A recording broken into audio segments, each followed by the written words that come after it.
Alright. Is that coming through? I think so. Alright. So, here we go. Alright, one sec.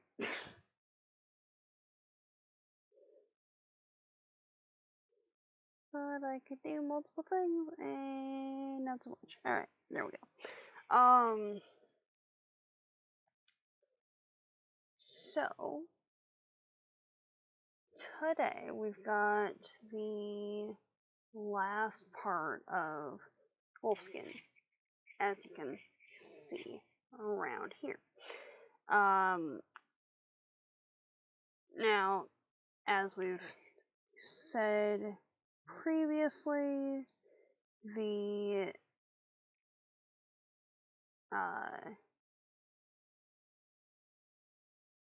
okay, let's back up a second. Greetings, guys, gals, and non-binary pals. Welcome to the stream or the recording after the fact. If you're not here for the stream, my name's Rin. On Mondays, we do a Botany book club on the Twitch. So, as you can see from the yonder cover art over here, the current book that we are finishing today is Wolfskin, which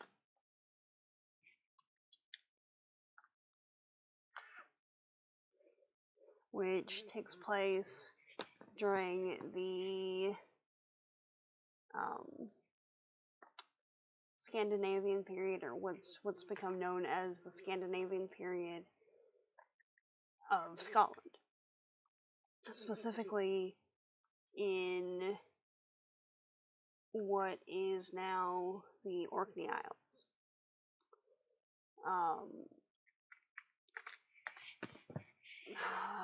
One sec. This thing's falling everywhere. Alright, there we go. The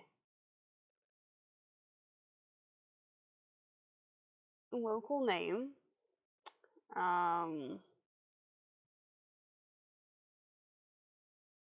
from what is mentioned in the text and historical sources seem to corroborate, that the original name was the Light Isles, but it was called Orkney, or Orkney Isles by the Norsemen coming in. And just as a bit of a recap, for the historical fiction side of things, because it is the final analysis bit that we're gonna do for this, because the book has concluded.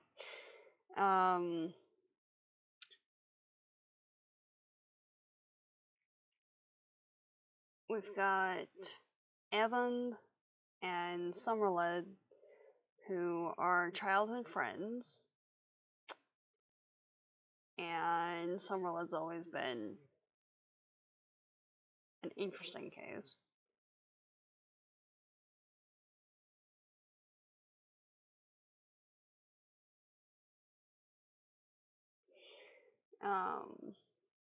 To the point that, like,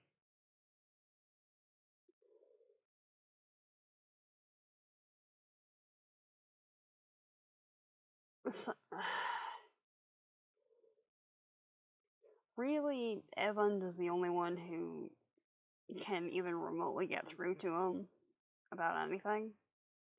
And even then, it's not very much. And if I'm looking down, it's because, like, I happen to be mid-project, and when I'm mid-project, I have to do something with my hands. So like I've got some legs going because there's a body and it's nice and squishy, and there's some legs, and it's gonna be a dragon. So we'll see. We'll see how this works. I don't know. Anyway. We're showing up just in time for dragons. Hello, friends.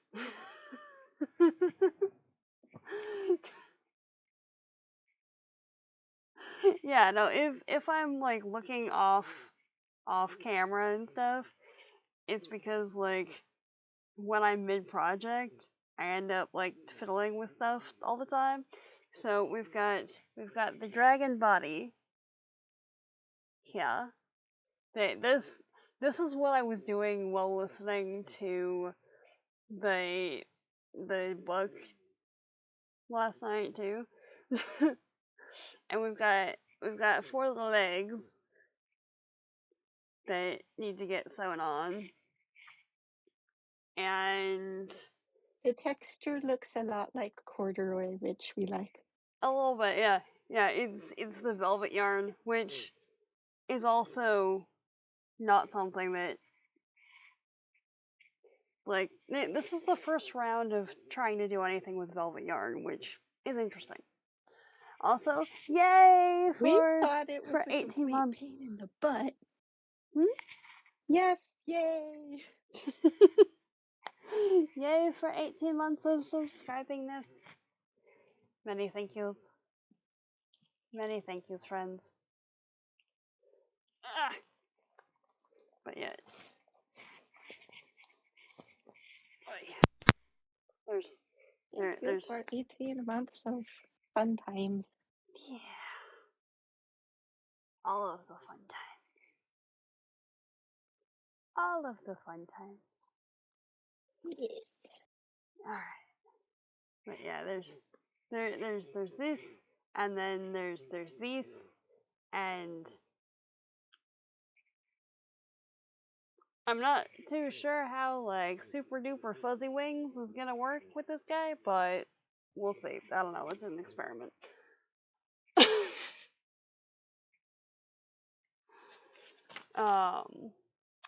But yeah. So there's that. How are you liking the velvet yarn? Okay. Let me just turn the volume up real quick. Okay.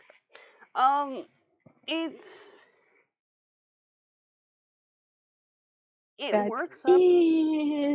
Sounds a lot more patient than we were with it. It works up really well. Like it's nice, and it's nice and soft to work with and stuff. There are spots that it's hard to tell where the stitch is, which is kind of annoying. And like yeah, that was our frustration with it. We're like, where's the flipping glue? And then there's bits that like I'm pretty sure it's where there was a decrease in here, but there's spots in there that like you can see the stuffing poking through, and there's spots that you can't. So I don't know. It's not so bad for some of them, and then there's like, what is that? So I might have to just go back and like stitch over parts of it. I don't know, but we'll see. It's nice and soft, so that's a positive. Very soft. Also, like random thing, I now have a pattern for tiny buckets, so there's that. Tiny buckets. Because legs and stuff. Oh yeah. This makes sense. Okay. So how are y'all doing? And for anyone who is not familiar with the lovely honeycomb system, who is our fabulous mod and operator of the banhammer and things, so be nice, y'all. Seriously. The wielders of the mighty Trollnir. Seriously.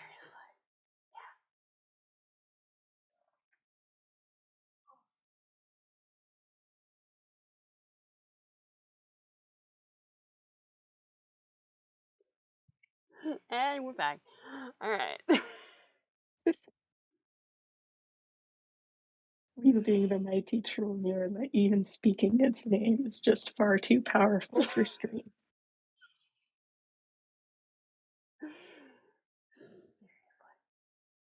The Trollnir is fabulous and yeah. Super cool. Super cool of awesomeness.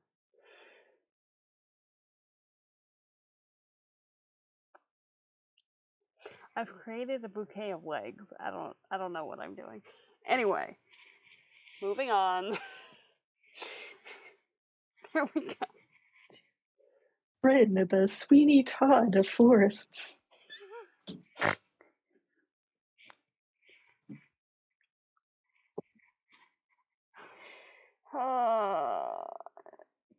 Pretty much. Alright. So we've got like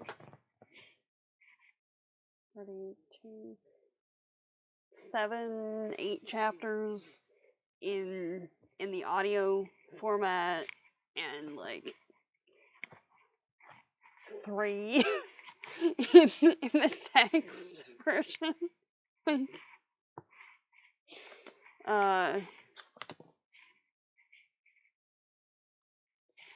okay. So if I move this, is everything going to follow her? Maybe. Maybe. And if anyone else is tuning in and is interested in the Betty Reed fox mask that was spoken of last time, it will probably happen on the Discord, the link for which will be popping up in chat momentarily.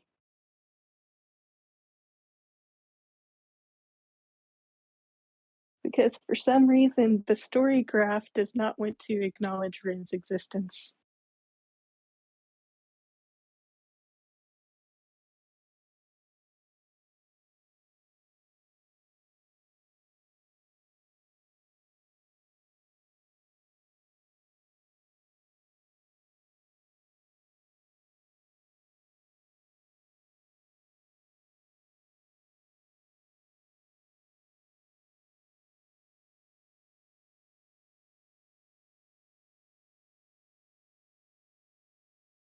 So annoying.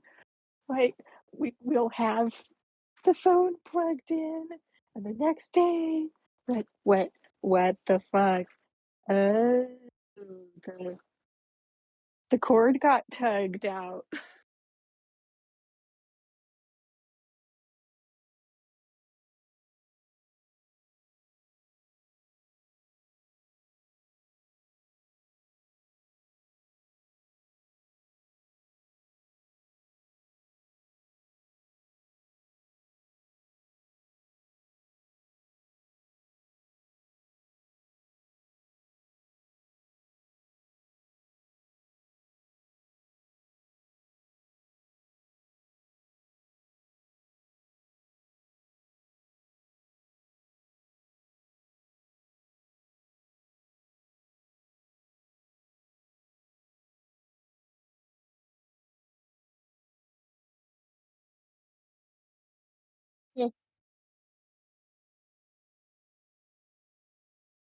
the adventuring librarian account they keep trying to direct us to instead does like that sounds like a very interesting person, just doesn't happen to be the person we're interested in right now.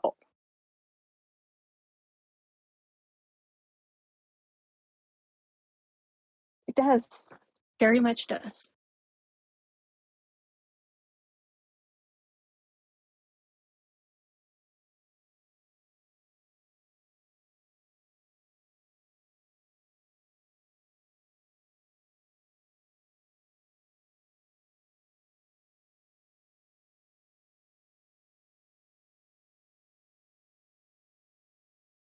So the forces of good prevail.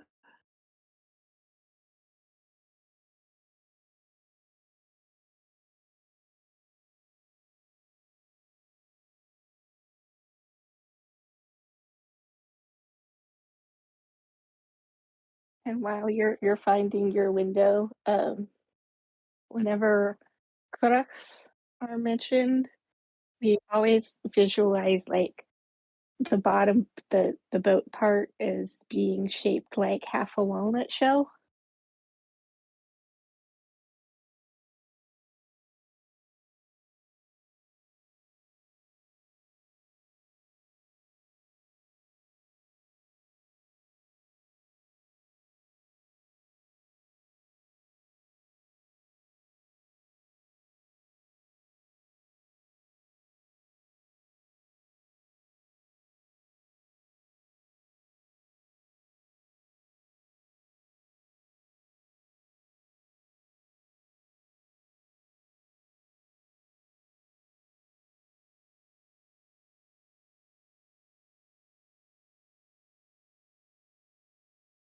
Mhm.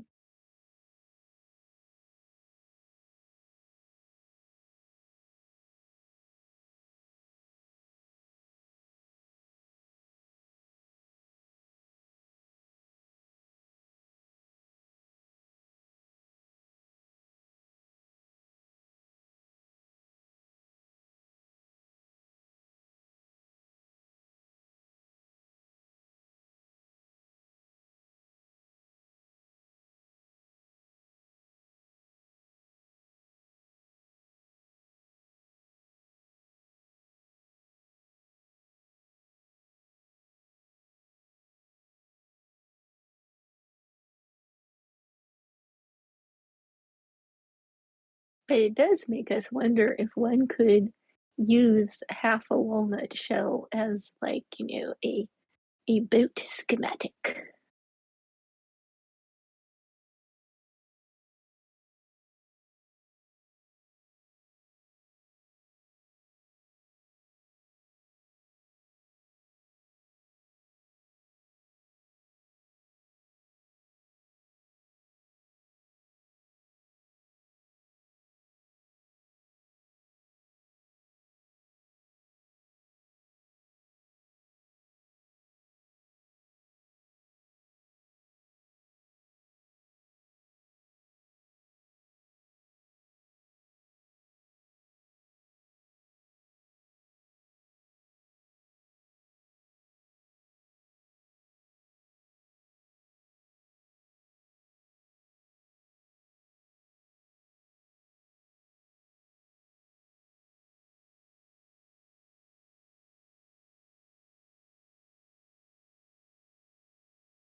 Looking unto a teapot,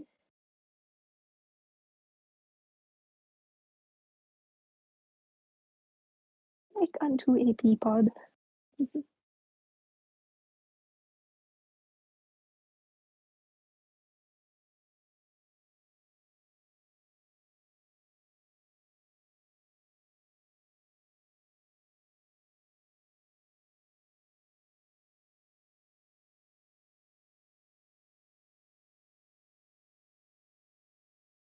Oh, that one looks like a breadbasket. I think we might be hungry. Carry on.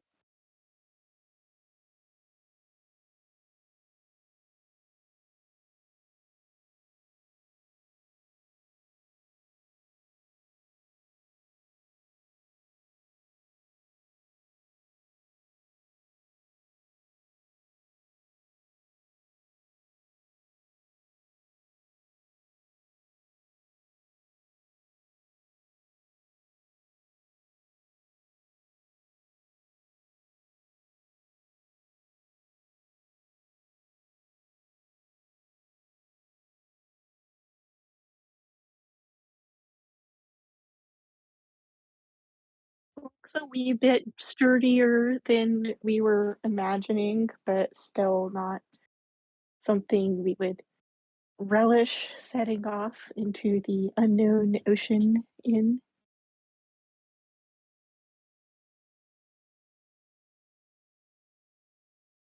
So, since we're skipping straight to Summerlin getting kicked off the island, uh,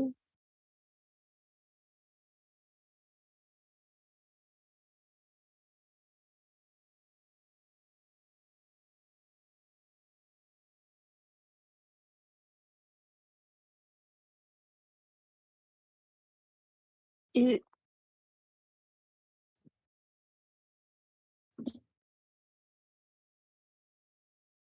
it makes and those look oddly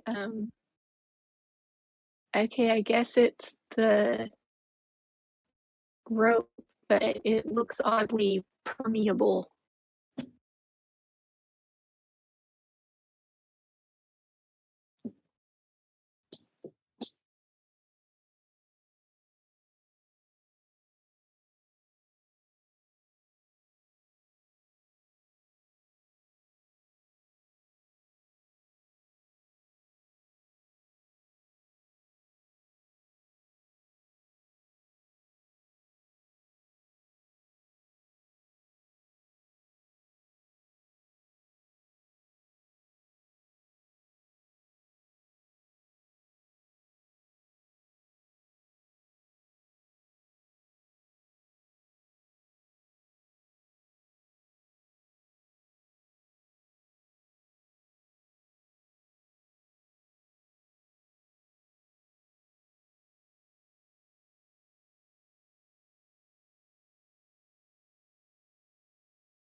Yeah, like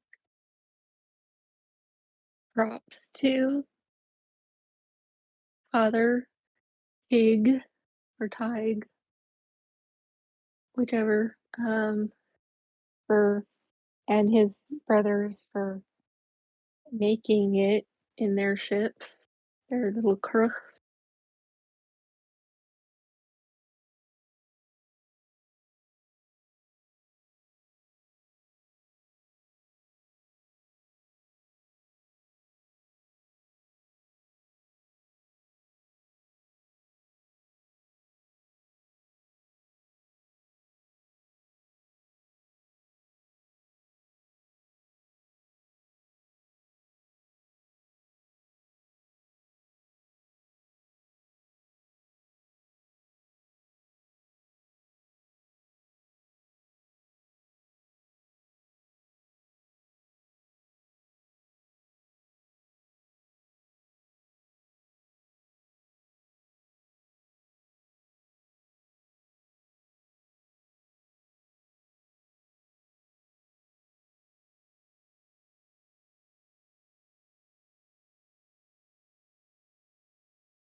And he's going west beyond the ninth wave.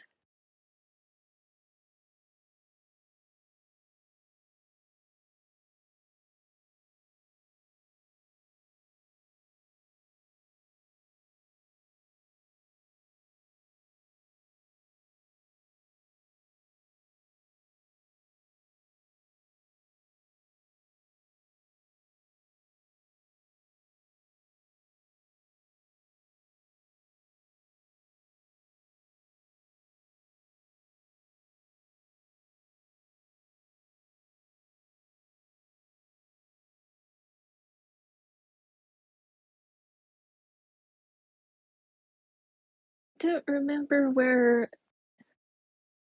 Tig said he and the others came from, but they their voyages took like several days or months. It was so it wasn't very close.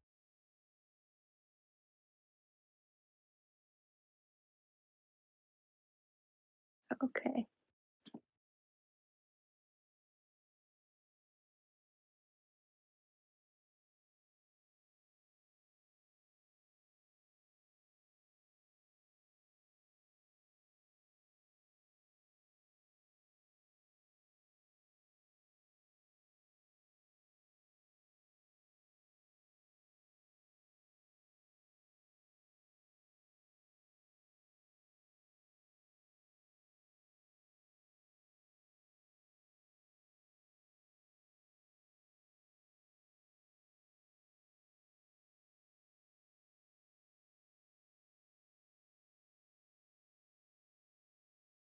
Mhm.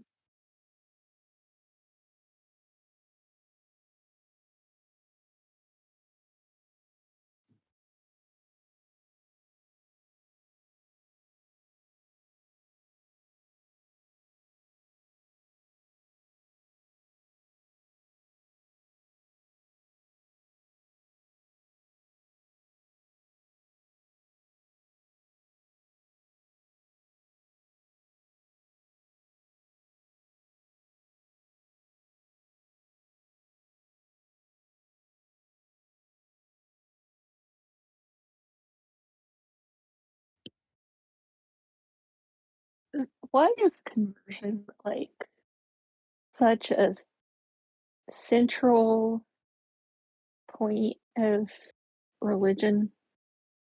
Most religions, it seems like.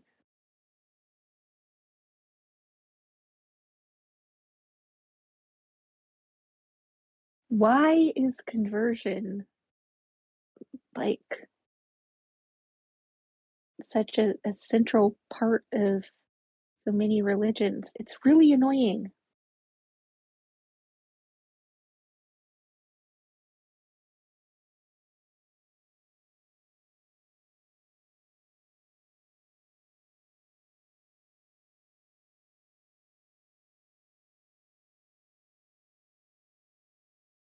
A part of it is definitely the like, I am totally enthusiastic about this thing, and so like I want you to join me and be enthusiastic and happy with me.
Though we will confess that we have done the but why not?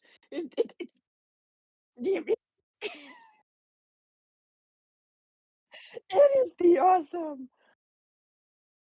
How can you not be interested in watching said thing or listening to said thing?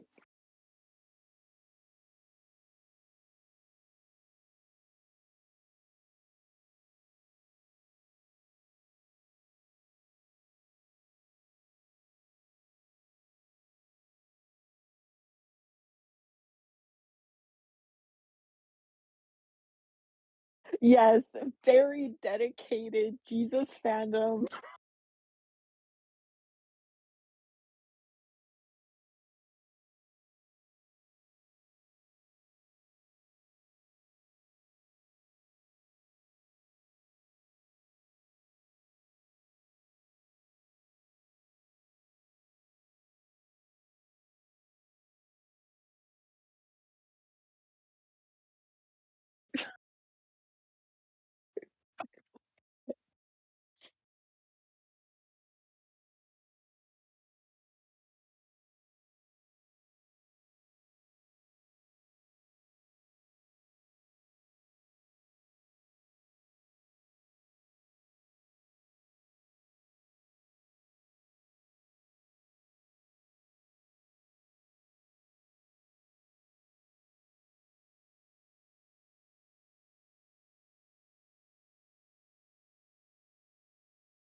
Mm.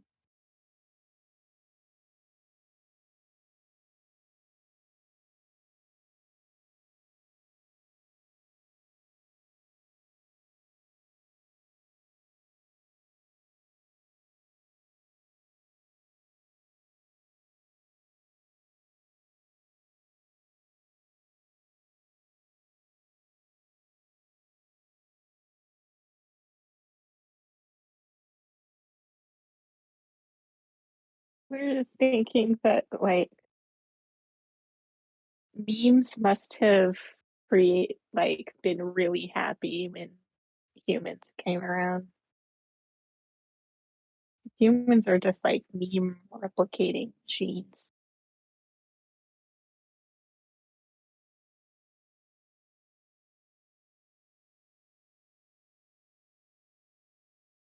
Memes.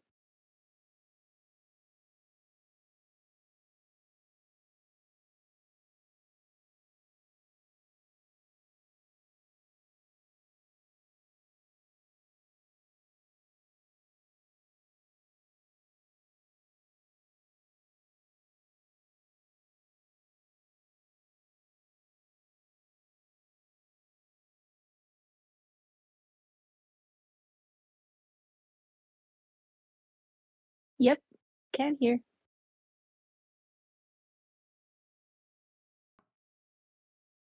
I had the mic off. So, You one did? second. No idea how much of that was actually transmittable. Gotta blow my nose, so we'll turn the mic off again for a second. But yeah. Okay.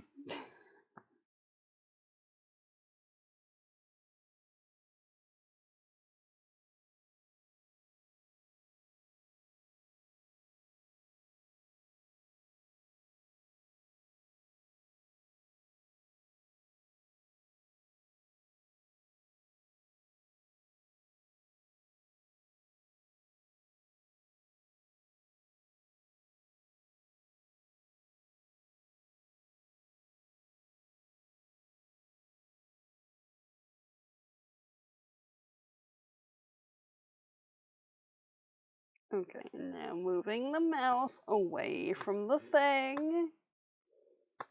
So I don't. Good plan. Okay. This reminds us that there's an interesting book called Zealot that is written about basically Christianity from a Palestinian perspective, and basically talks about Christianity and Jesus being like a huge meme. At least this is how we understand the theme Mm-hmm. of the book. And it sounds interesting. It sounds very We interesting. we have it on our list of things to read. Nice.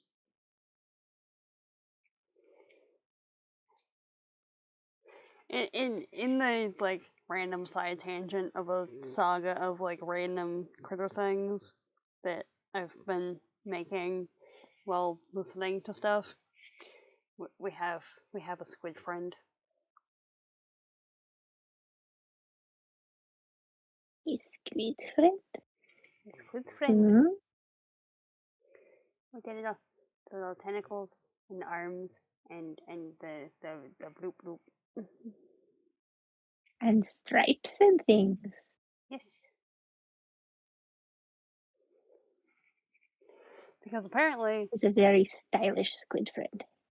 exactly. Because apparently that's how this yarn works out.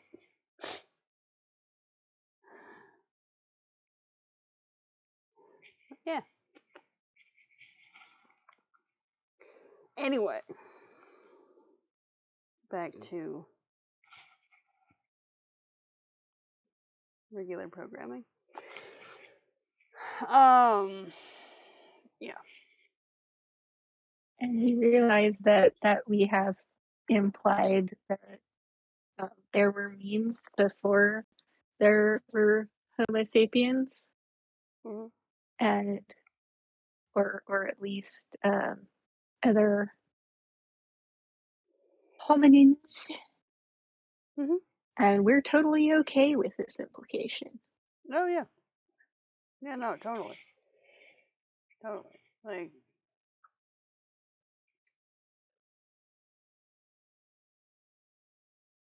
Like, I don't know if part of it is from, like, the mythos that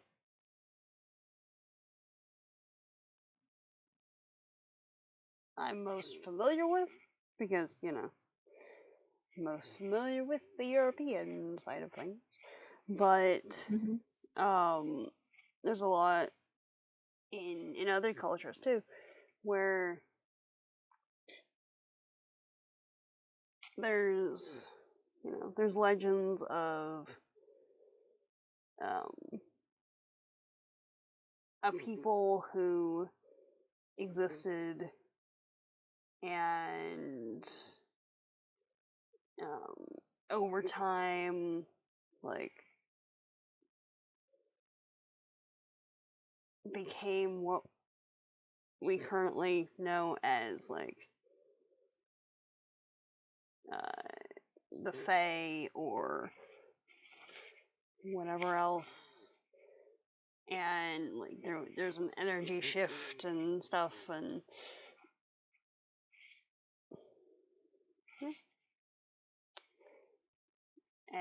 the idea that, like, over time, like, that it's just like a cyclical nature of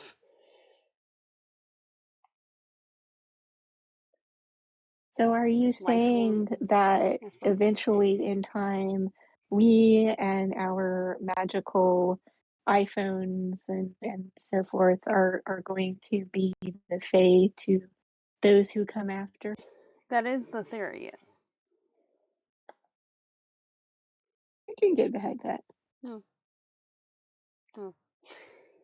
So yeah, it,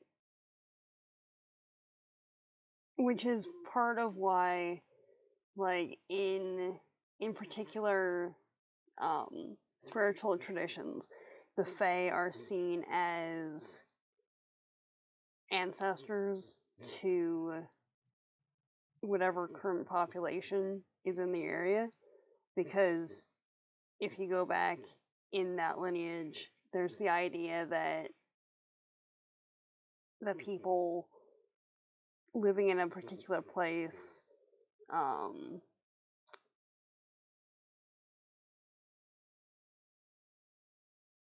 kind of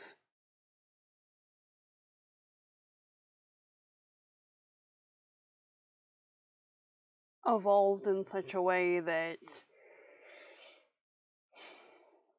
they were functioning on a slightly different frequency, so therefore most of the time were invisible, but sometimes in particular situations, like, are visible and whatnot, but are the original people from a particular spot, so therefore are ancestors to the people currently living in that particular spot. Yada yada. So, yeah. And also we're thinking right now about how the hidden tribe and the seal women Mm-hmm. were making their presence known, having a romp while Nessa and Evan were having a romp. Yeah. Yeah. Yeah. Pretty much. Which is both cool and, like, Nessa understands the intention of the energy there, but Yeah. also, like, they're having their special time. Can you keep it down? Like, guys, I appreciate your enthusiasm, but also, Yeah. um,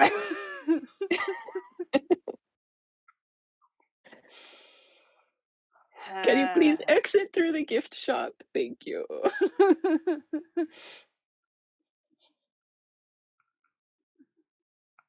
Basically. uh,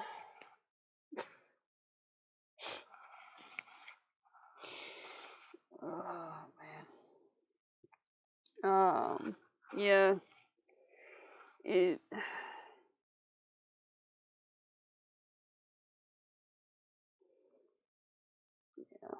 It's interesting though, like with the whole Summerlight Island dynamic situation though. Like after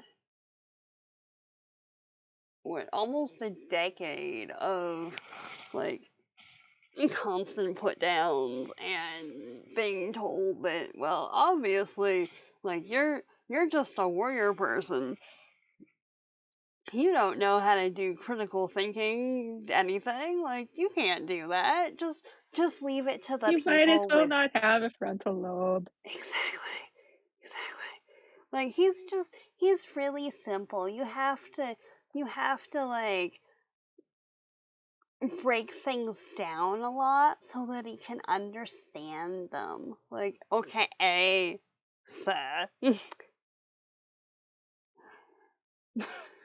Just because the dude might need a second to grasp certain, like, political contexts for things doesn't mean he's stupid, right? And B, Very true. like,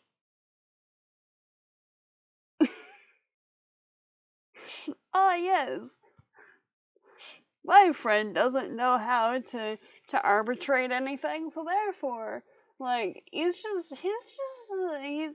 just a warrior guy. So like, if I antagonize him enough, he's just gonna come over and kill me himself, so I don't have to deal with the consequences of my actions. And then Evan comes out with a very well reasoned, like, yeah, so I wanted to, but I didn't Mhm. because reasons. So therefore, how about we just stick you in a tiny boat by yourself and hope that you don't die horribly. Here, have some rations. Oh, but but like, how do you know that I won't just like jump off the side of the boat or whatever? It's like, I don't. I have faith that you won't like, because I know you. yeah. But you know, if that's the way you choose to go, it's out of my hands, dude. Like, I don't have uh a concrete thing for that, but also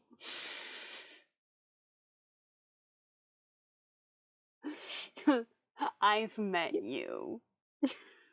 Yeah.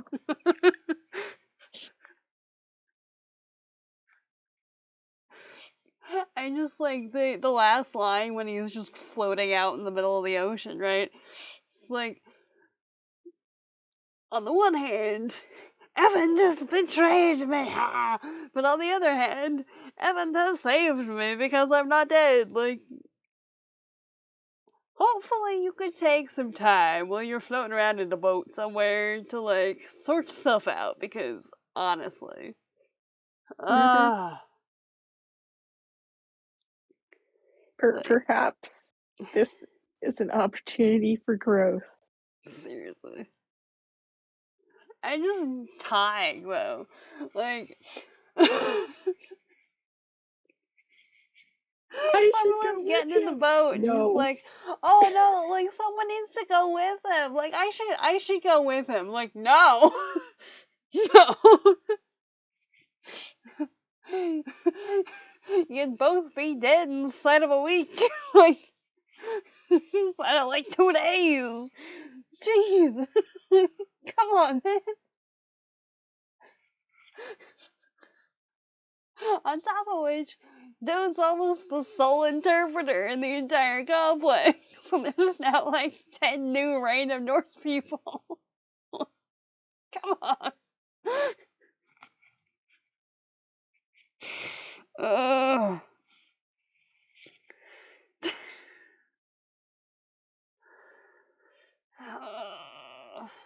Seriously, like with as small as those boats are, right?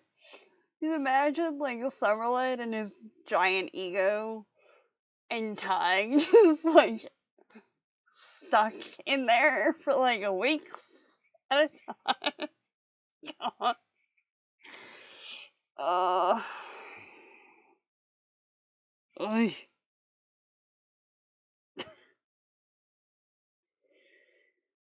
We figured actually that I would wind up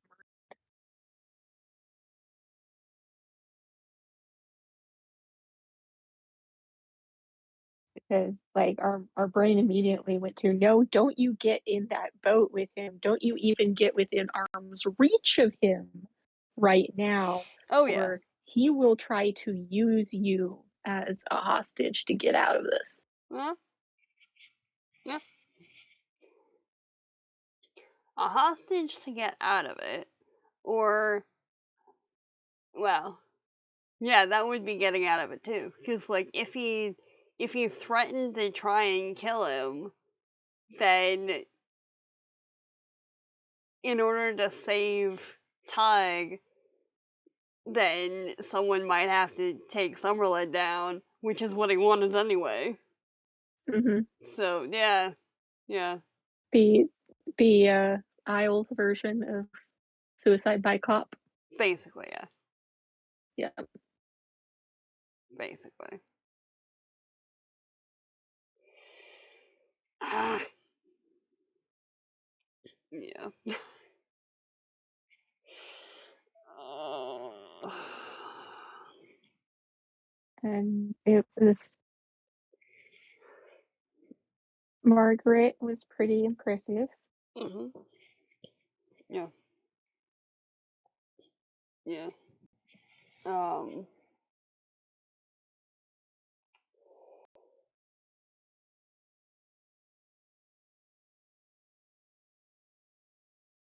and I mean, like, in the way that it's set up, we've got Summerlin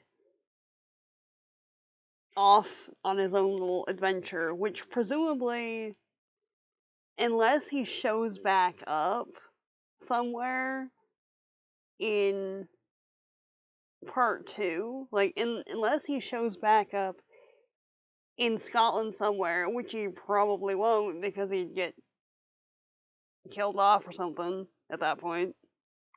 So it's probably just like drifting off into the distance and final thoughts. Which, you know, he's No, it's not revealing anything because we know from the book blurb that in Fox Mask we follow Summerlin and Margaret's baby. Okay. Alright. Yeah, at which point we've got Evan and Summerlin's kids growing up, and they're gonna be basically the same age. Because you just a couple of months different. So, like, a, a, uh, redo of their childhood friendship, presumably, I would imagine. With, you know, less murdery tendencies, hopefully.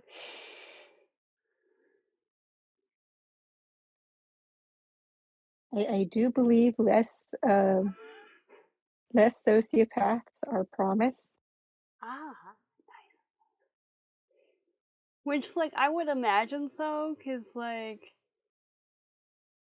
the one dude just, like, annihilated an entire people, practically, so, like, I would assume that growing up in that community, it would be less with the stabby, but yeah, I don't know. I am glad that Eric was able to go home to his lady and kids though. Yes. 'Cause, And the like, way Eric showed up was like at the hall. that was It's like, epic. yes. that was pretty epic.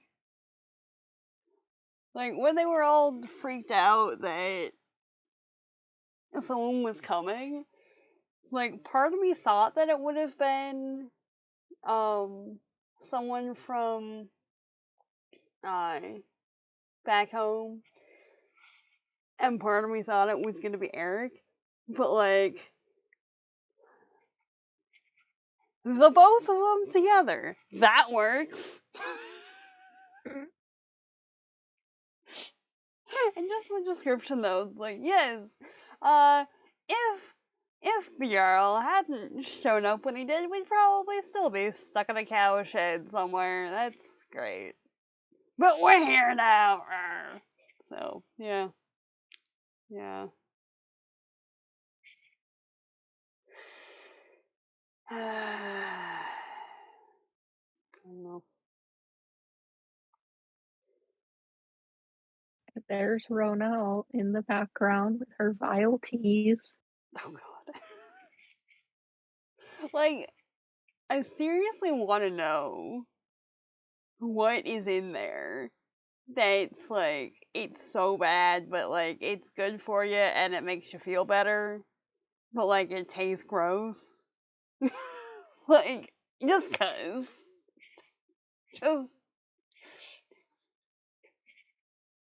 just because. Uh,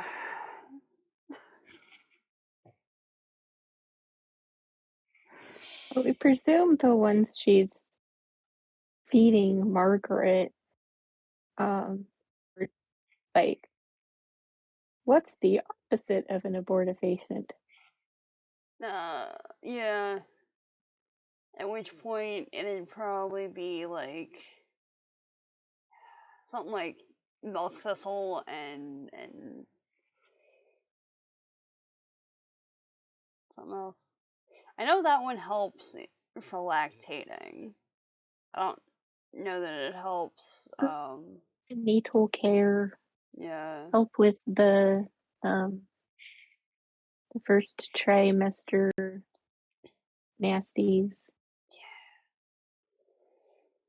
So at that point, what would have been native to the area that would also fit that bill? Because at this point, if you look up anything like that, it pulls from like all possible databases.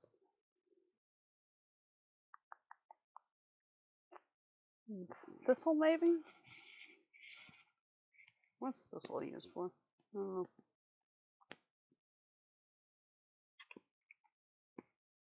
let's see. Uh,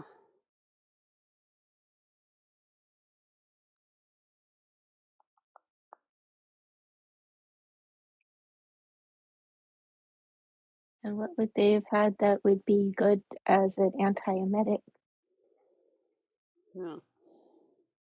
an anti-nausea?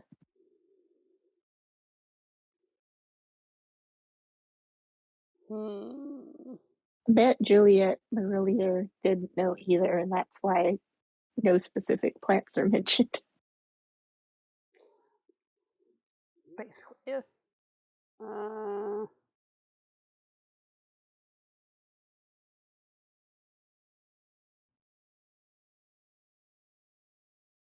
Ah, that is not how you spell that. Okay, one sec.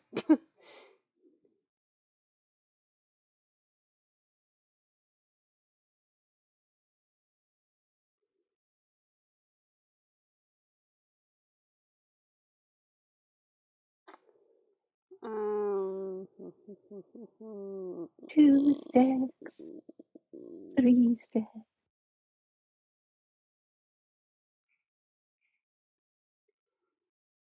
Okay. If you're a slime mold, you can have, I believe it's over 1,000 sexes. Yeah, pretty much. Pretty much. Which is amazing. Yeah.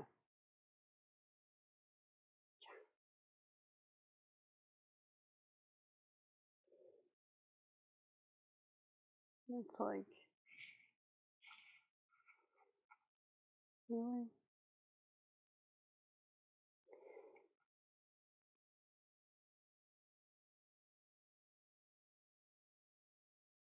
Hmm.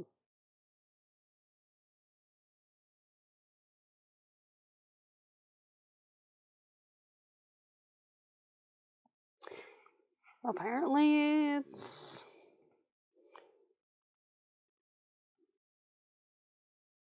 Yeah, alright. It's because it was a PDF that was being downloaded and not a web page that I could open. There we go. Because, obviously. Um.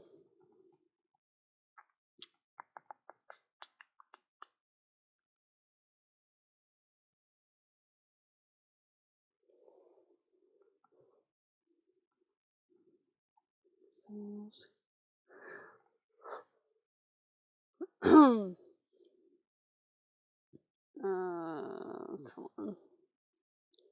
There was specific mention of Scotland in here, and I'm not saying it. Come on.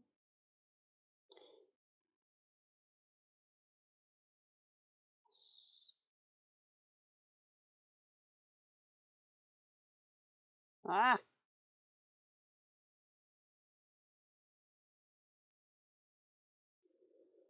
Okay. So it's a contemporary study. Hmm? So it's a contemporary study, but conducted in early pregnancy or postpartum women women from Scotland identified 8 herbal products that may cause interactions with prescription drugs. Okay. Um,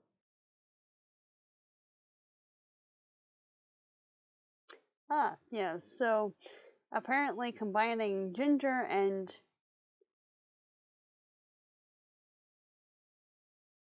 nifedipine is a bet. So Nifedipine sounds bad. yeah. Anyway. It does. Also, I'm doubting that they would have had ginger in the Orkney Isles Oh yeah, at no. that time. The ones that they list as things that might have an interaction were aloe, chamomile, cranberry, fish oil, ginger, ginseng, grapefruit, and sage. Of those, they would have had sage, fish oil, chamomile, and yeah, that's it. There might be something that's similar to like cranberry or something, but that's about it. What do those interact with again?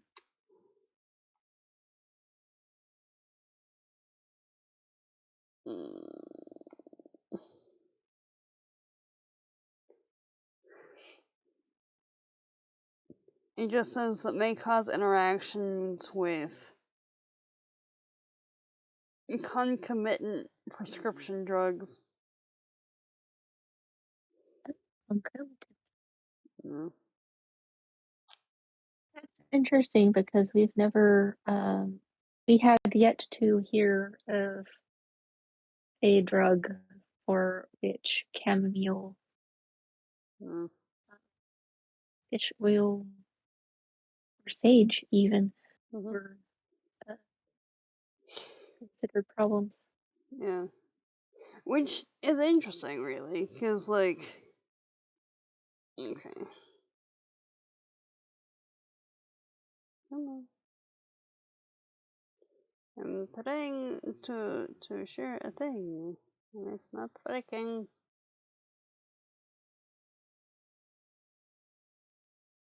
Okay.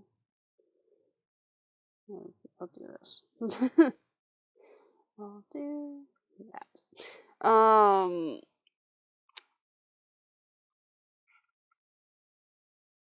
Yeah.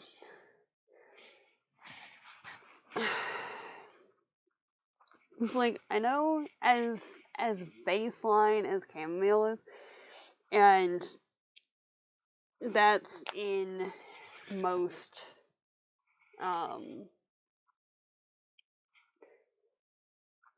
most things to try and settle your stomach and whatnot, and just generally make you feel better, because you have the chamomile and honey is a traditional.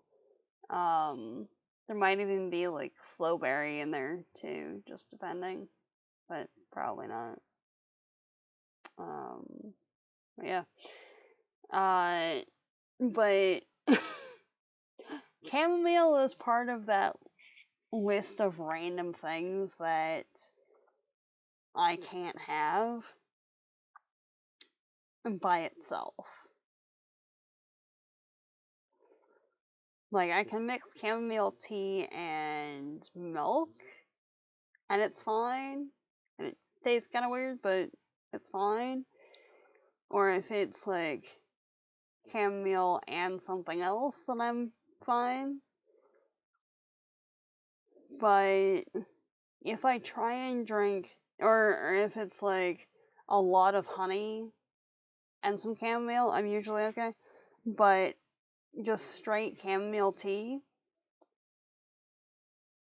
is one of the easiest ways to make me really nauseous. Bad associations like the ginger. Yeah. I just, yeah. Yep. Yeah. So we've got, what was it? For the things that don't like just abjectly try and kill me, like the wheat and the milk products, it's just I get really nauseous apparently. So we've got what? And yet, though the milk products try to kill you, you mix them with the chamomile that tries to kill you.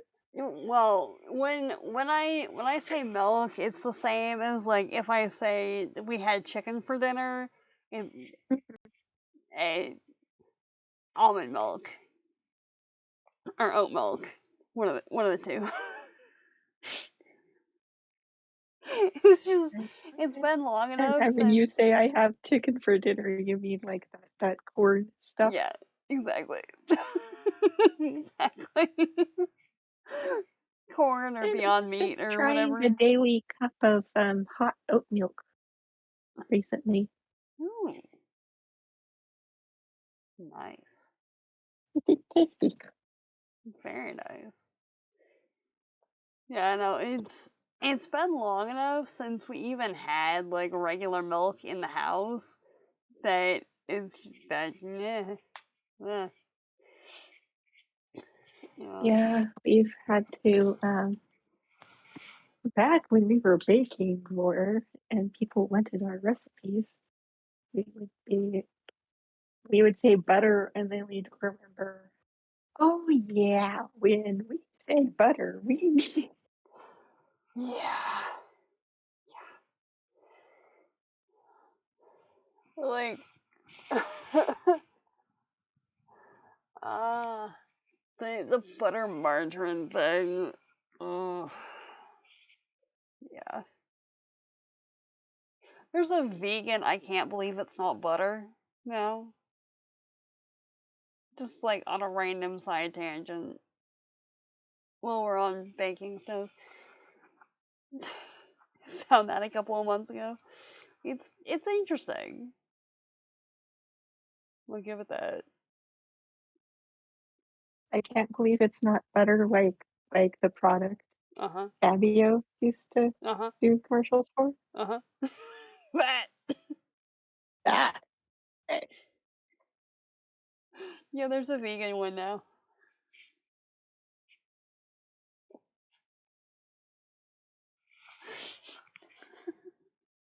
Okay. And how is the vegan one? Hmm?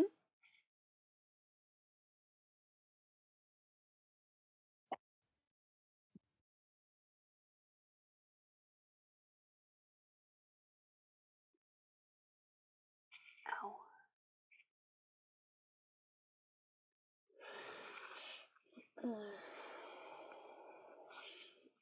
Okay, one sec.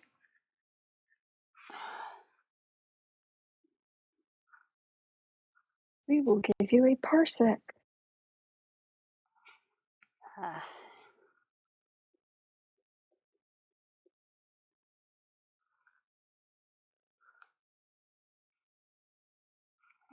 Okay. Well, I can kind of see now. Gotta put my eyes back on to actually see, but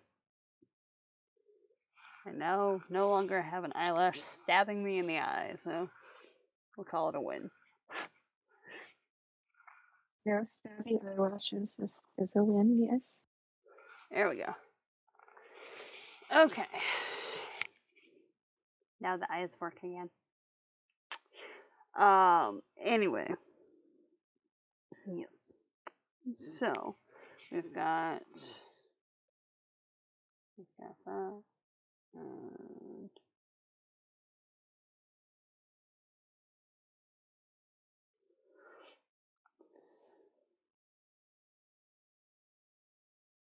I kind of want to do like a a character design almost based on Nessa's like sulky gifted outfit, just from how epic it's described as.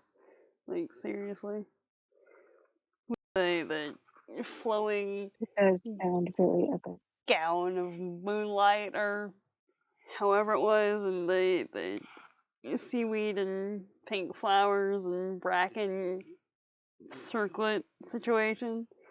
Just like, yeah, very much the priestess of the Isles at that point. Like, seriously. Mhm. Oh. And just, like, I understand what he's doing, obviously. Like, it's not even remotely subtle. It's just all up in your face. But the whole situation of Summerlin trying to implicate Evan as the person who killed Ulf, like, because, obviously there's only two people who know that knot, and it wasn't me. Obviously, it wasn't me. So, like, it had to have been him because you needed to have like a lot of strong muscles in order to get him up there, and like I can't do that. Like, Yeah, what? the desperation with some of the arguments. It did seem like there were a couple places where to us it felt like he got desperate faster than he needed to or Yeah. should. Oh yeah. Yeah. Like,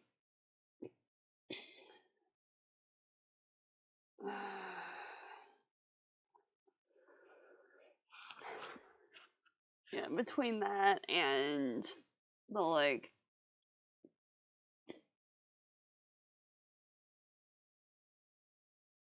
trying to get people to kill him off, but like was then yelling at him for trying to kill him off because obviously we don't do that here. Like,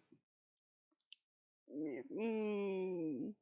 Meanwhile, Evan's just sitting there like, you really think that I didn't hear you like 10 minutes ago? It's Hmm.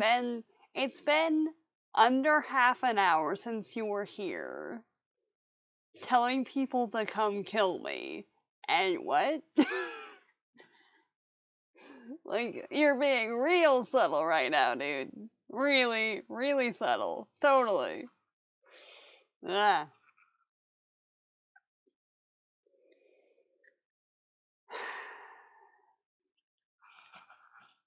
I don't know.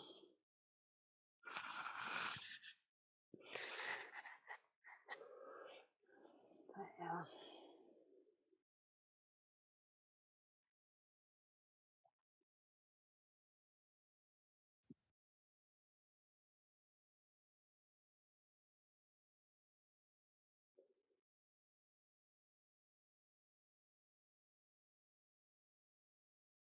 And just after after everything that like that Evan and the entire population that was there had been through, right? We've got a Hmm. couple of people that just want to stay on the island, that have clearance to stay on the island, and the Jarl is just, yeah, but you only had clearance to be gone for a couple of months, and that's done now, so you need to come home now. Like, I miss you.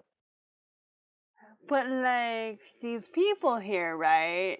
Who one of your kinsmen like just annihilated, kind of need an assist, and like they want me to do that, so I'm gonna stay here. Oh no, you have to solve my riddle thing, so And besides, I'm like married to the, yeah, even though the yeah, ceremony hasn't happened yet. So like I'm essentially married to the leader of the people here. I'm gonna be the dad to the next king, and you want me to what now?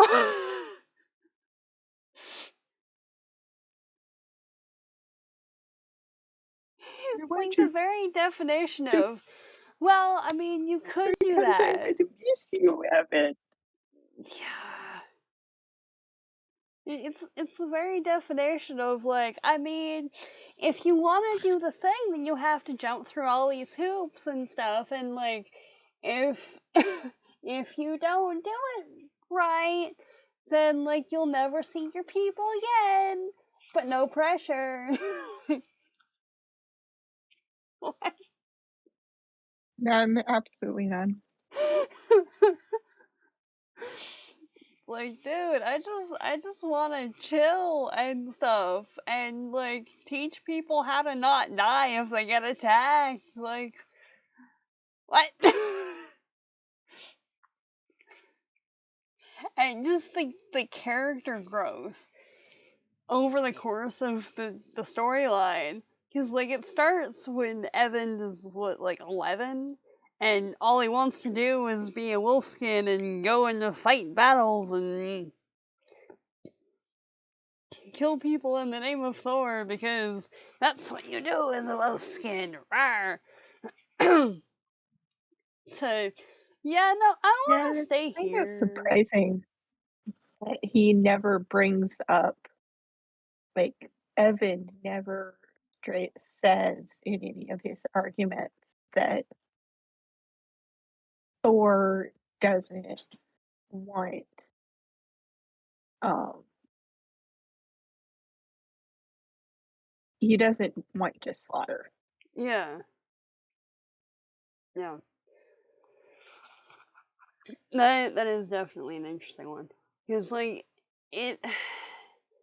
it's something that he seems to have come to the conclusion of,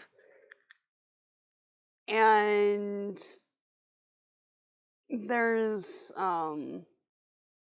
there's a couple of instances when Tig and Nessa are talking to him, and that's kind of the gist of it, but it's never like stated on page, which at least when he's trying to get through to some of the other Wolfskins, like it seems like that would be a point in favor of, like, utilize your critical thinking skills, because this right here would not make Thor happy. Like, Yeah. You're being a jerk unnecessarily right now. Like, yeah. But I don't know.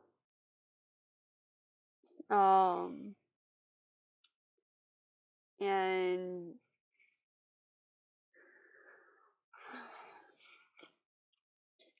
Sorry, we interrupted your flow of like the character growth, which is great. oh yeah. Yeah, no, the character growth and stuff, like, it goes from a kid who wants to follow his brother and be a valiant warrior for Thor, to a guy that just wants to make sure that his family's safe and protect the next generation after the current one was completely annihilated by its friend, and just doing this thing and stuff. And Magnuson makes a comment that's like, I can't remember what the exact is, but it's something to the effect of, like, Eric had said that he wanted to go home and farm, and, well, obviously it'd just be like a short period of time. Like, he would be back on the front lines, like going on an adventure within like a year. And Evan's just sitting there like, no, he won't. No, no, like, no, you don't know us anymore. No. He wants to go home Well, to his lady and his kids. Like, it seems in general there's a theme of when the male characters mature, hmm the Norse male characters, they move from being Thor's men to Freyr's. hmm And if they live long enough, then one would assume that they would eventually become Odin. hmm Very true. Very true.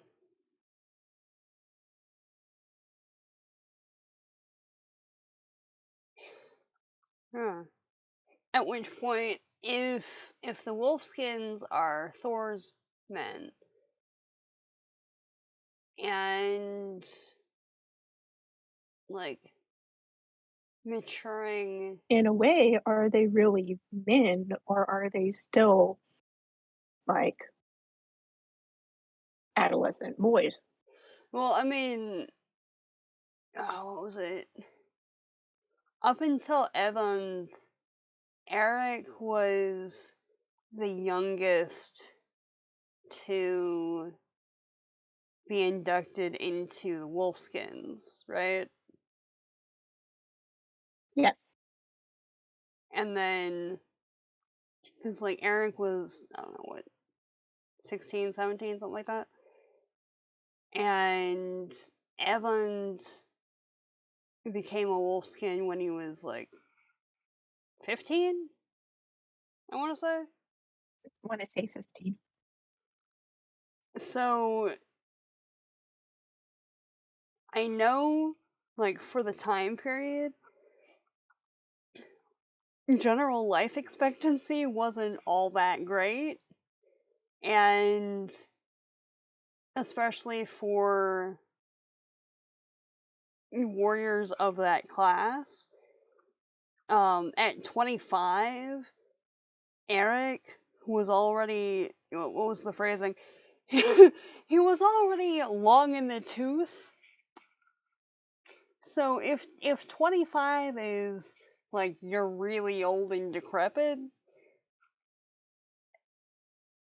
there's like a 3 to 5 year lifespan on these guys, which makes sense if they're going into battle with like no sense of self-preservation at all, because that's part of the battle rage. But that sort of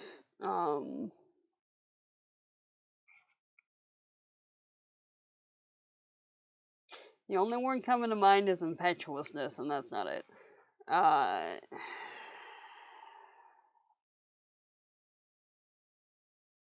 It's not. maybe it might be the word, but it wasn't the word that I was trying to think of. So it yeah, we'll go with that. Okay. Got there in a roundabout way. It's fine. Uh, but like uh, So we want to mm, mention on the lifespan thing that it's our understanding that the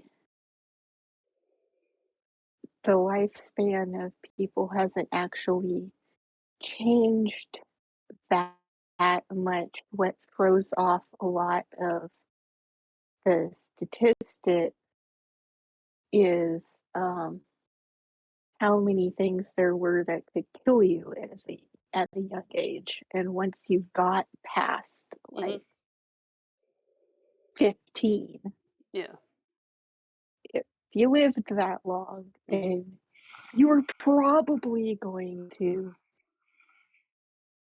like survive yeah, in a normal, what we would consider a normal yeah, lifespan.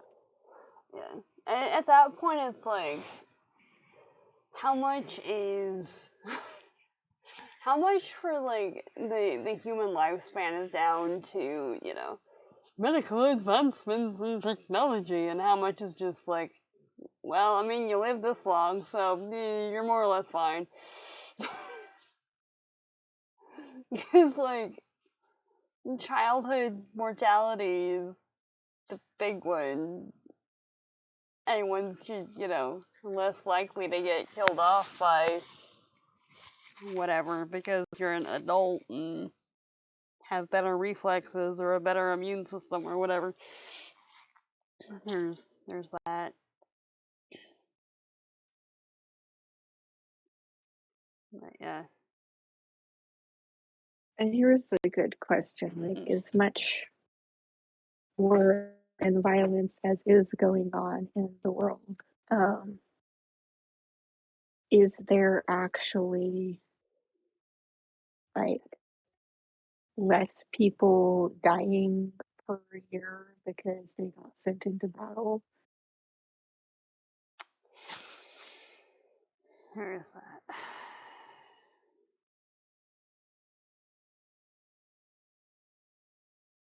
I do not know for sure if this is the case. This is a question. Um, for that, we talking like historically, or like in the What context, or like now? I'm talking like if we're comparing modern lifespan now lifespan Yeah. to then Yeah. lifespan, that would be part of Yeah. the differential diagnosis, as it were. Mm-hmm. Yeah, no. Totally. That, and it depends Is on now where. death from battle less than then death from battle? Yeah. Yeah, there's a lot more in place that, like, to a degree, like, there.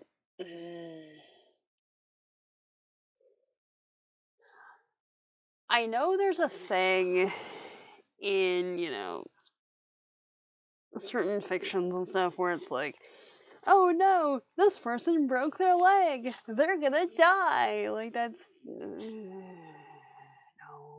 no. Like, if the bone breaks the skin and, like, gangrene sets in, or if it's, like, a broken rib or whatever and there's internal bleeding or something, okay, they're extenuating circumstances, but, like, no one's gonna die from a broken leg unless, because there's a This broken is no leg. joke, Hmm? to say it. Hmm? No, I didn't hear the first part of that. Sepsis. Yeah, yeah, yeah. Totally. Like, if there's something that is caused by a broken bone, totally. But, like, by and large, it might not heal right. You might have, like, a loss of coordination or disability or something resulting from it, and that might impact your ability to do whatever. But less like you fall down a cliff, break your leg, and then die from exposure because you can't get out of the gorge or wherever it is that you are. Mm, so long as you don't, do the stupid and, like, try and walk on it, most of the time people were fine. As long as there was the opportunity to just sit and let it heal. Which, depending on where you, what the context is and everything else, that may or may not have been an option. Especially if it's in, like, a battle situation. Because, yeah. In this, we don't really see battle. We see, like, a couple of instances of people going out and slaughtering the townsfolk, because several did.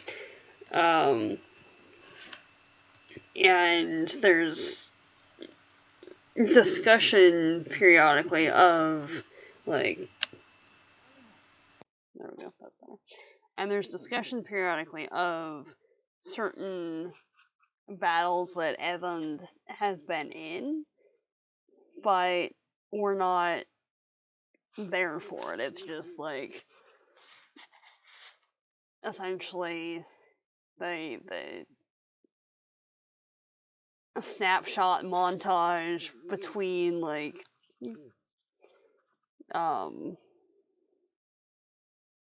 time skip scenes in a film more than anything else.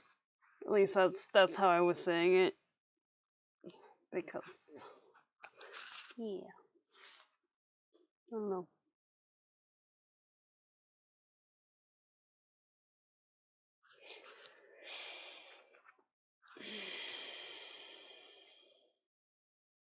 Also, just a thing.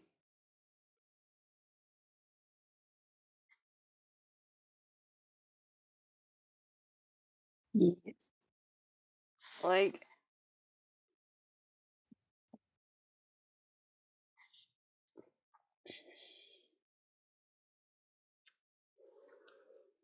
Ulf set out from Rogaland and landed in what is now Orkney. And then, like, a couple of months later, when the settlement is all nice and established and everything, Summerley kills him off and sends Margaret off to live in a shack somewhere because she's asking questions and trying to talk some sense into him. And then a bit after that, they attack the whaleback. And like 4 days later, Evan is on trial and Jarl Magnusson and Eric show up. It was obvious that no one had like tried to send a letter or something back home, because like at that point, sending a messenger would have been the equivalent of like someone having to go across the water in late winter, early spring, which they didn't do. So he only knew that something had happened when he made landfall and happened to find Eric and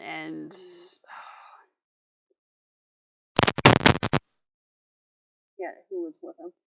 But Eric and his Your friend. mic just went staticky and quiet. Okay. Testing? That's better. Okay.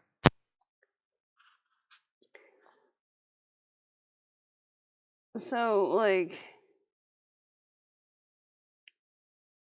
Eric had been on the way to the stronghold because he knew something was going on. Magnusson didn't know anything was happening until he hit landfall and then happened to find Eric and happened to like get him out of the jam that he was in. Well, he knew that something must have gone massively wrong. Yeah, like they didn't. It's about a year since they yeah, set out. yeah. Like It's he like he knew that something must have happened to delay the return, but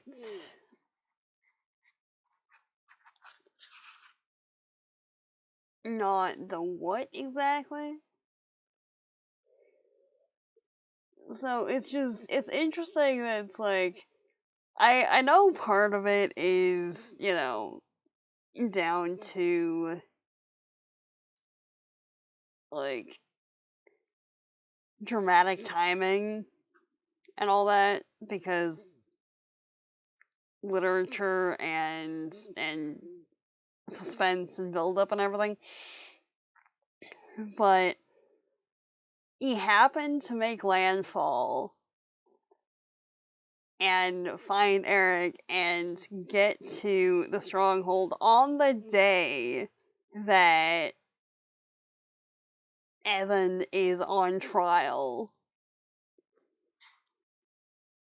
Just like dominoes evidence converging. that the ancestors the and Oh Thor yeah, and all the various powers that be on both sides are exactly. taking part. Like what? And then there's Summerlit over there, and it's just like, you done screwed up when the entire compendium of ancestral lineage and deity from two peoples that, because of you and your inherent jerkitude, are now kind of antagonism. Wow, that's not a phrase. Kind of enemies, but like not entirely, just like sort of. Basically, he's getting the smiting from Yeah, all the like gods. you have united two entire pantheons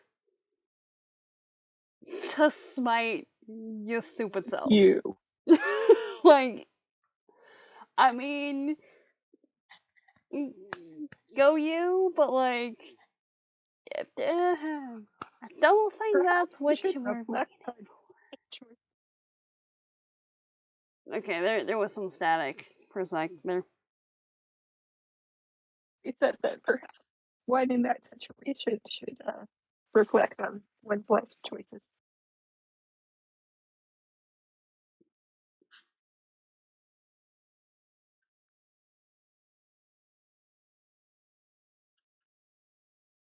Okay, repeat please.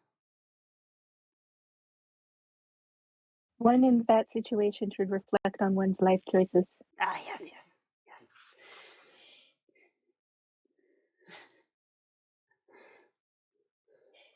Ideally, before making landfall, and this, potentially messing with an entire other people. Seriously.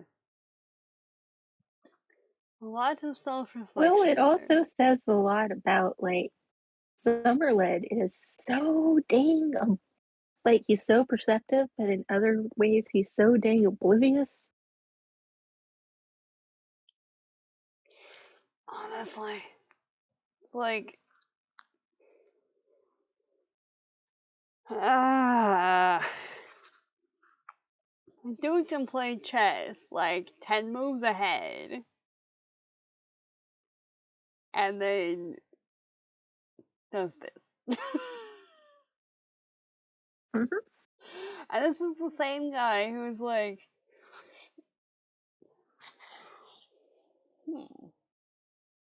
idea. This is the same guy who was rallying people around him because he was saying that, like, oh no, I honor the gods, like I honor Thor and Odin and everybody.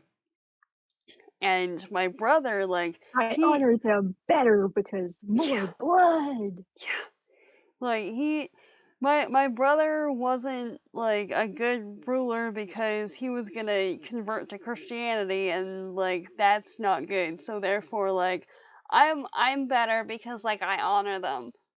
Like, But do you really though?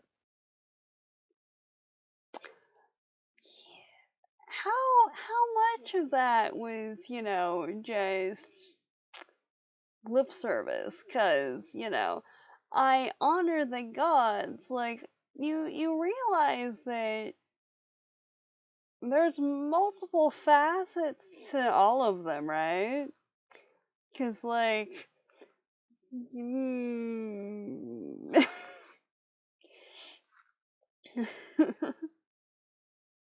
I do appreciate that, like, whether it's Thor's voice, which that's what it seems like, or Evan's inner voice, like he was thinking it was, but like the voice that had him get up and restrain Summerled when he was going for Nessa. It's That like, was Thor. yeah, oh yeah, like regardless of what origin you think it is, but like that was Thor totally. Like, just like, And that whole thing where Grim gives the signal and he catches the knife. Oh, Right. Right. Like, oh yeah, no, totally. You're struggling. All right. I'm just, it's and got it. Okay. And Summerlin's looking over all like angry and stuff, and Grim's just standing there like, what?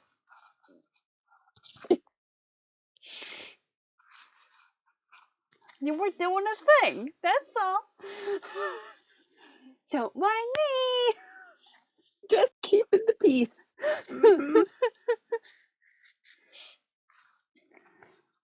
me. You little jerk. You were being stabby, so like, how about we don't do that? Yes. uh-huh.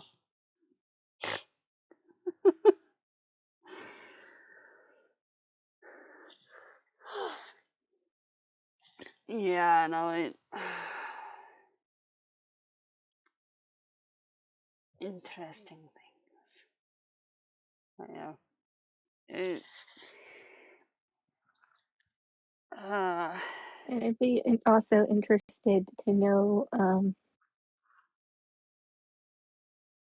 how many other cultures, because mhm, what worked in their favor is that the North and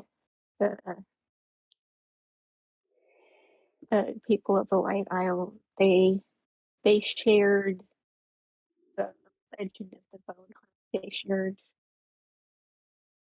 she calls it the undeniable witness. mhm, yeah, And that we wonder if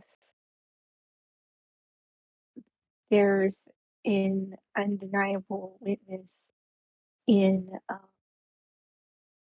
Native American tales, or like if this had taken place between um, Hernan Cortez and the Mayans would, or Aztecs. I forget which one, and I'm sorry, but would they have had um, an undeniable witness tale for both to draw? I want to say, which one was Cortez?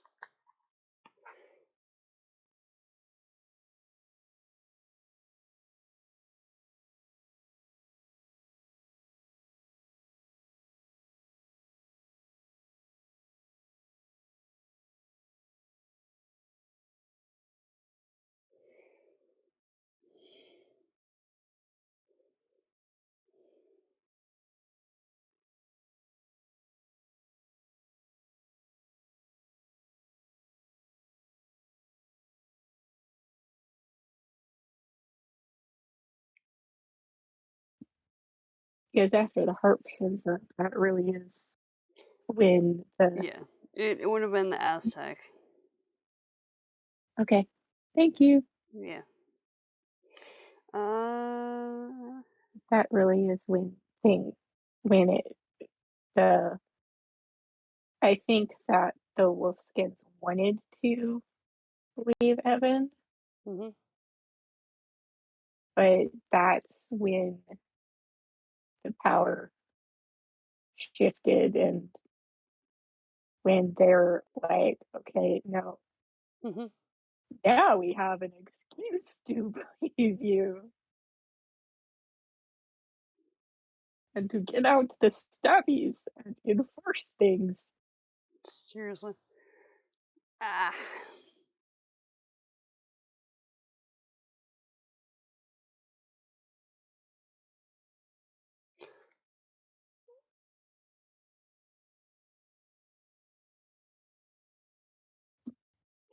Okay.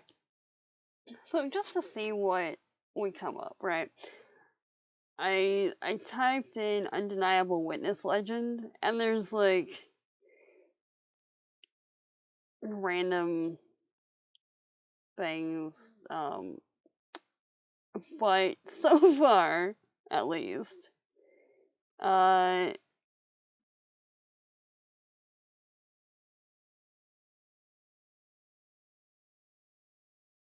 yeah, so far at least, everything is like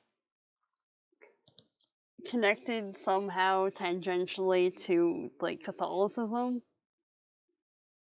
And then it comes down here to undeniable, in parentheses, Metatron, the Archangel, from the Legend of the Cryptids wiki. Like, Really interesting.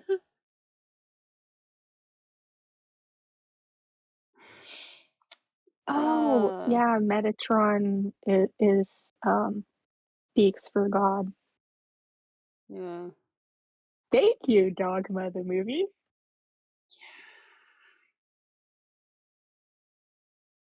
Wasn't it Alan Rickman who played Metatron in that movie? I think he was. Yep. Yeah, no, like, I'm I'm much more a fan of Alan Rickman's Metatron in Dogma than I am of the supernatural Metatron. Don't think we've met the supernatural Metatron. He goes by Marv for most of it and is kind of a jerk and chucked all the angels out of heaven because he was salty that God didn't want to talk to him anymore. Yeah, jerk. Yep.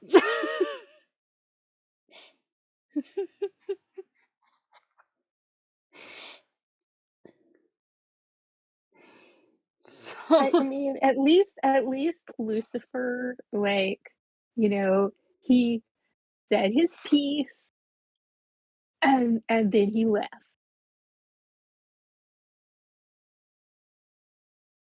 You know? yeah, more or less.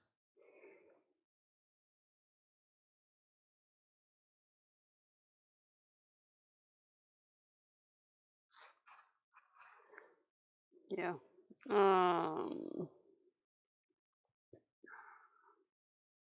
Come on. Nope, nope, nope. Ah.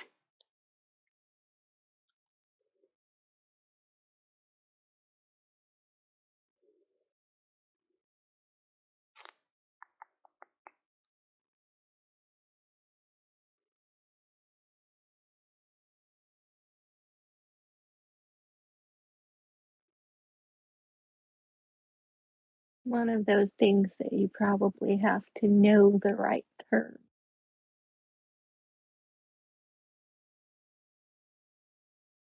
And like, as a human, know that this legend is the same, Yeah, has the same basic meaning as this other legend. yeah, pretty much.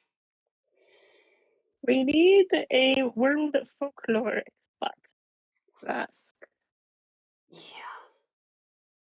And even then, like, it's it's well known enough that I've heard the legend of the bone harp a couple of times, but I don't know if that's just because there was a good chunk of time that any kind of like Celtic mythology was like the end all be all of everything for me. So I don't know. But yeah. The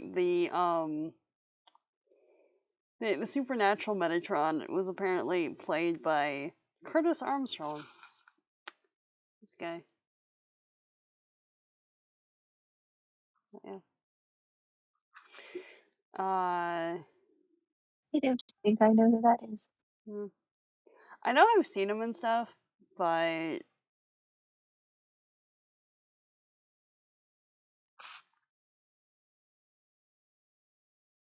Yeah.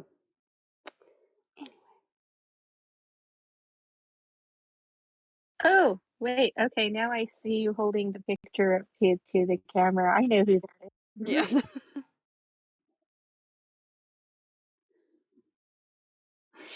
Yeah. So there's that. Um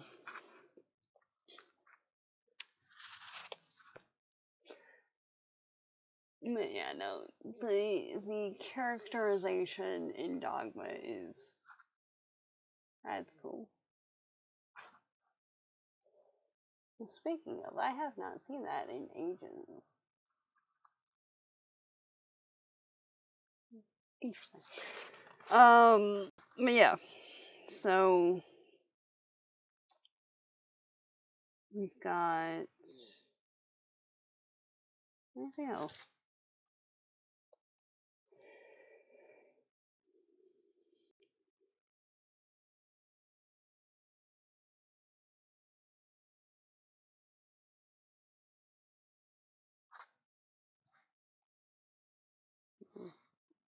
Any other aspects of the general awesomeness you would like to bring up? Mm. Like, okay.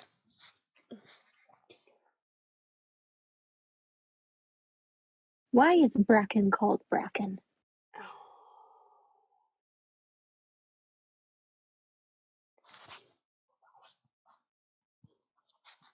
Like, if you'd asked me if I knew what Bracken was, I would tell you, of course I know it. And then if you asked me to define it, that would be one of the words where it's like, I do not know.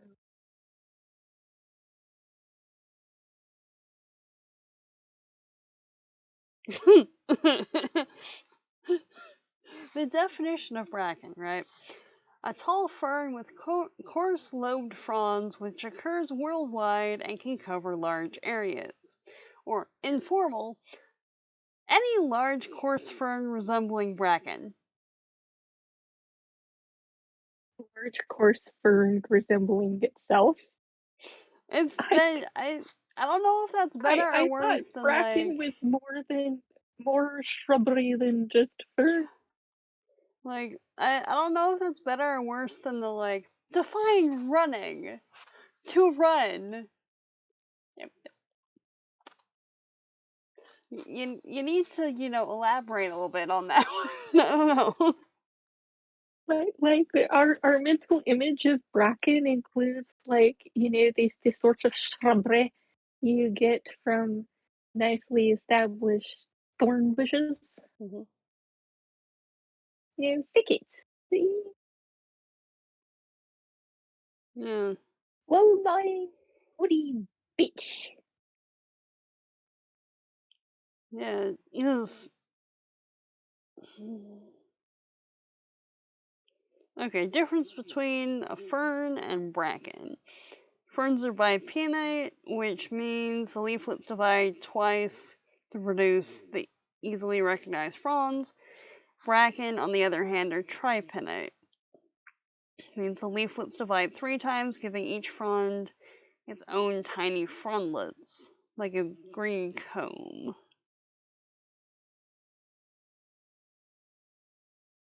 That's kind of technical.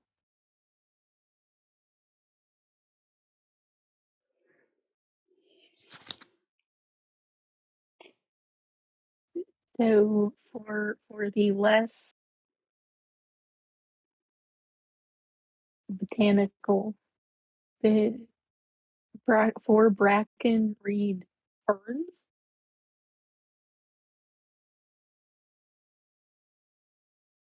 Kind of. So for this, that would be bracken up top there, and then that would be a fern.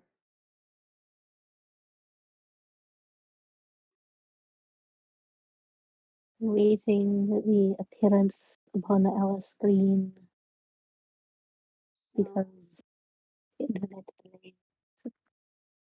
Okay, we have top one is Bracken and the bottom one is Fern. Yeah.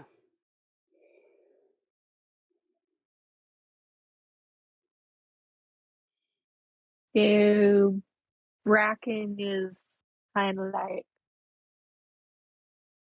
Fern with like It's one of like those shaggy, rugged TM it's like a beard. fern with extra steps, kind of.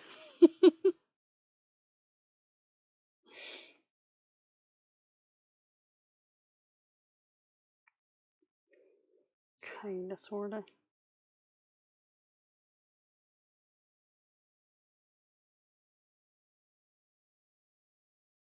kind of disappointed in this definition of Bracken, to be honest.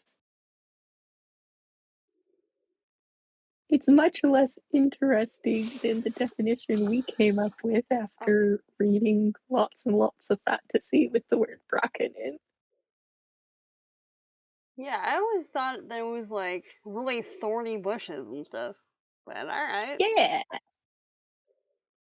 It's like he was chucked into a patch of bracken. Like, alright, so like I'm envisioning this dude that's all cut up and like has random sticks stuck in his hair and whatever. Like, nah, dude got chucked in a fern patch. It doesn't have and, quite the and, same and you ring, have to you know? tromp through, like, adventurers have to tromp through bracken and forests and stuff. It is an obstacle. I, we had to tromp through some ferns. What? Yeah. Okay. I suggest that the term bracken, as it is used in fantasy literature, has evolved and diverged from the botanical term. Fair. Oh, right. Synonyms for bracken, right? Uh,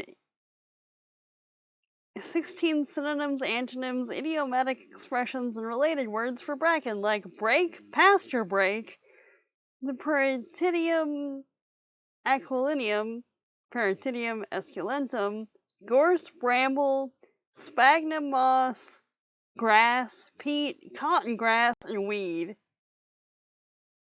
Like gorse bushes. That's more the thing. Thank Yeah, you. like gorse I can see. Like they're super awesome and you can eat the flowers and they're really cool and highly pigmented and everything. But they also have the You stabbies. can eat the flowers. Yeah. Huh. Yeah, you You can eat the know, now flowers. that I think about it, I have no idea what a gorse bush even looks like. I should pull up But a like visual. I I was thinking about it and if it's bracken, it would make sense if it would grow in brackish water. But Oh, yes.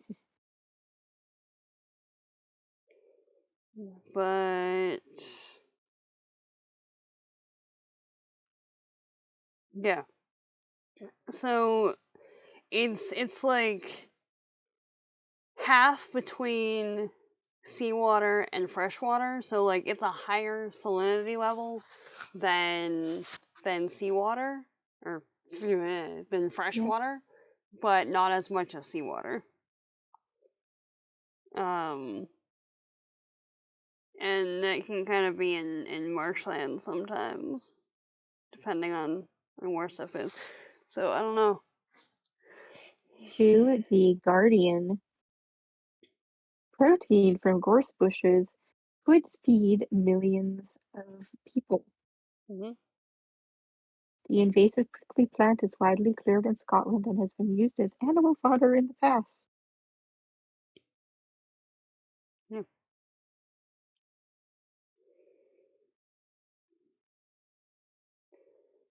Yeah. Oh, it contains 17% protein, and broom has 21% protein. Hmm. Mmm. Yeah. No, gorse. Gorse is pretty cool. For anyone not looking it up, that's the gorse flowers. Even though it is like one of the top invasive plants in the world, Mm-hmm. we are going to drop the gorse article link in the Discord. Mm-hmm.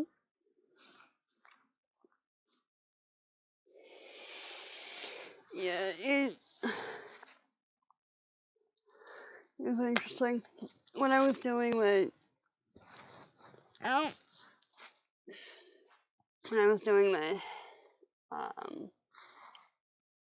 master stuff, there was like going around talking druids and whatnot, and some of them couldn't ID a dandelion, and some of them were like wild collecting gorse and various other plants and stuff, which like the ones that were doing the wild crafting tended to also be the ones that were interacting with the more mind-altering species, shall we say. Too. So, like, alright. Y'all can ID some stuff, but, you know. Yeah, no. Gorse flowers are pretty cool. And they kind of look like.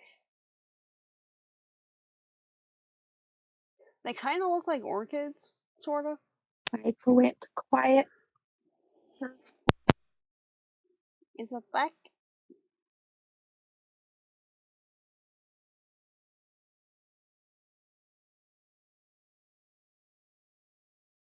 Gorse and furs are the same thing. Furs? F-U-R-Z. Furs. Alright.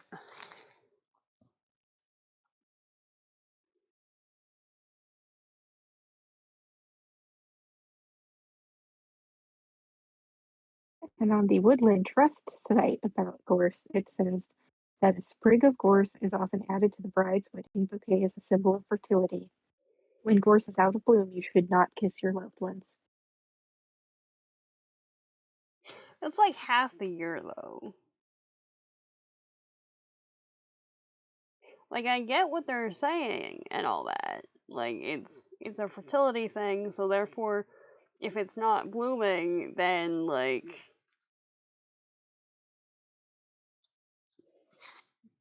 it's not a fertile time period, but, like, also. also.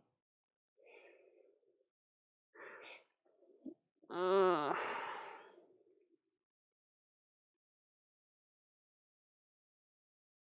Speaking of invasiveness tangent, we realized that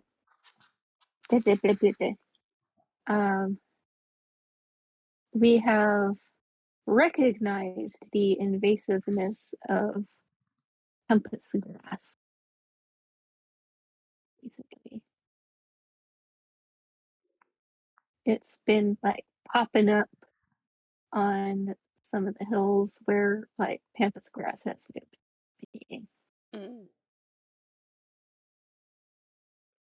Yeah.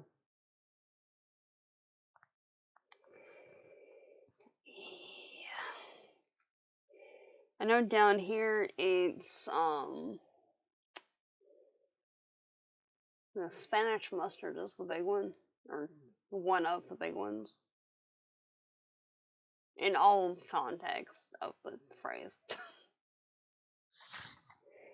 Because like the okay,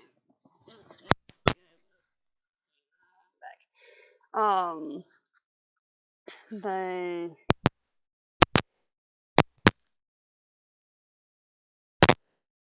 spring super bloom happens. Your mic is popping.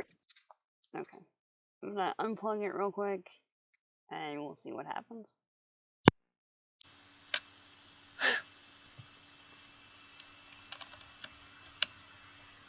that any better? Quiet, but not popping. Yes. Yeah. There, that's better. Okay.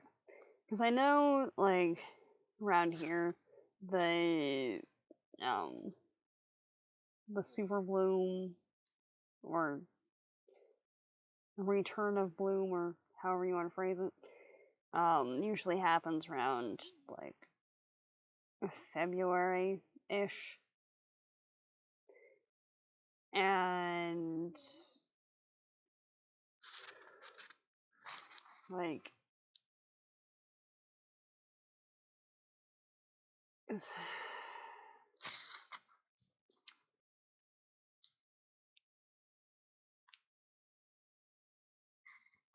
okay, so like this is the poppy, right? The regular California poppy, just chilling there, Mm-hmm. and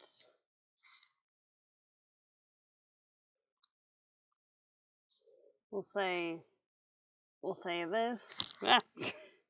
We'll say this is um the native mustards. So we've got the mustard that's about yay big, grows pretty fast, offers some shade to other plants, and we've got the poppy that's there,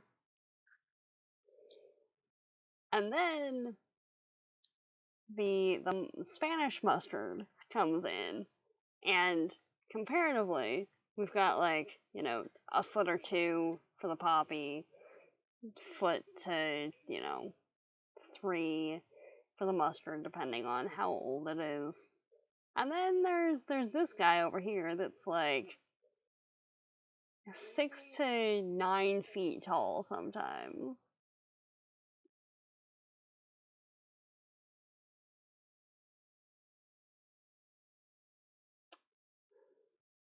Depending on how much rain there's been and everything else. And it grows so densely packed that these two were just like dying off. And there's some areas that they've had to just reseed because the invasive was like the invasiveness was so severe. And there's some that it's just like you haven't been able to see native poppies for a while because the original stock died off. Especially because if all the pollinators are up by the flowers for the big one, there's no one to pollinate the rest of them. And yeah.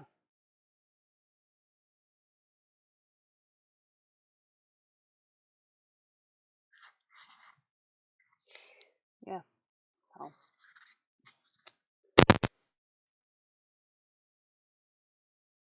okay.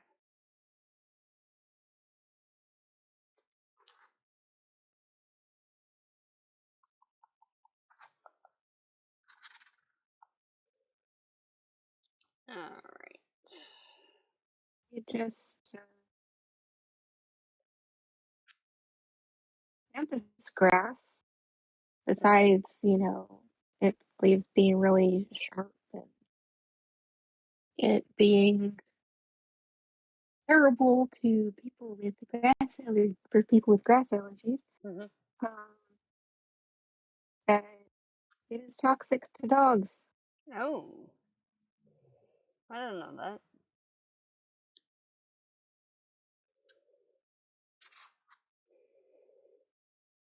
Yeah, the allergies totally would get that. With the amount of like um pollen that's probably released from those, that's fully understandable. Did not know that it was a toxic to dogs thing though. That's not good.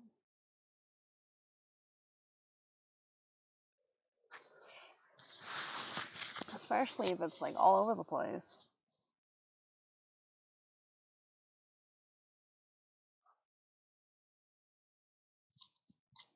That's not good at all.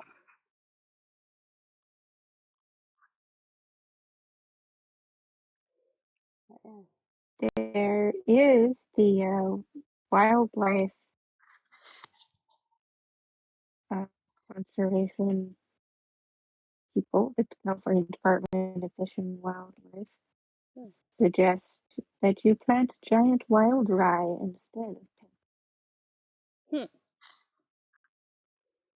Interesting. If you must, giant leafy grass things.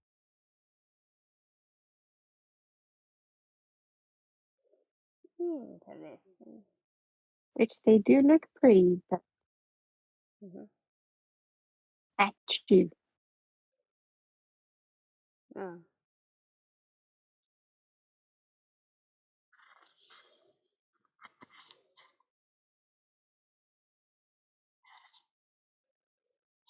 No. Rye's pretty cool. Getting your pods are down to 20%. Well, Yeah. Well,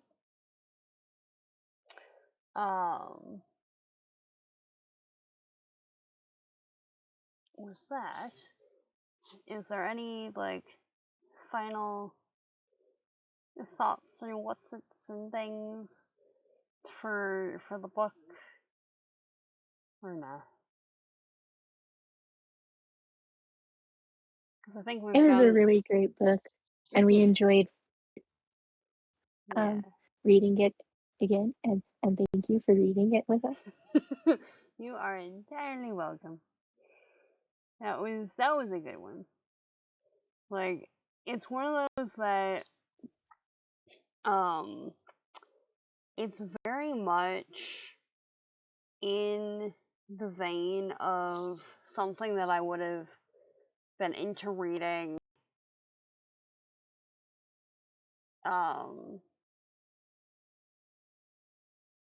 in high school and undergrad, because like 90% of what I was reading during that period was historical fiction where there's like a warrior guy and a lady with some kind of like magical mystical association and like non-human people and some context of like saving the community from something. So like this right here, very much that, which incidentally, that's, I think I would have been like a freshman in university probably when I got this. Whichever side it is, that, yeah, when I got this. So like, yeah, very much there. I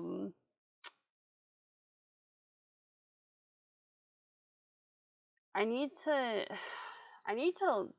see what the actual title is, but I have a 4-part. I think it's 4-part. It might be more at this point. I don't know.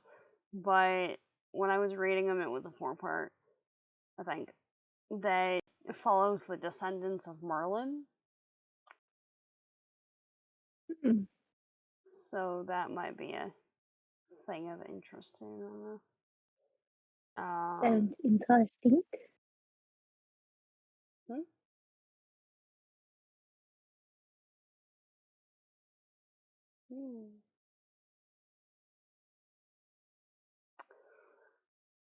Alright.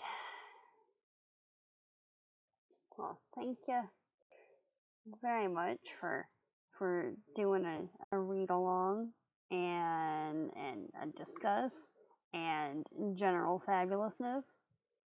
Yeah, it was great.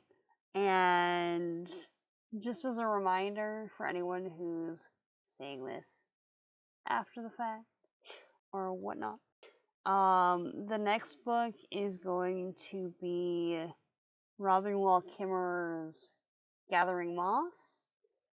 We're gonna skip next Monday for like the book club part of it. We're gonna still do a stream, but it's probably gonna be something different.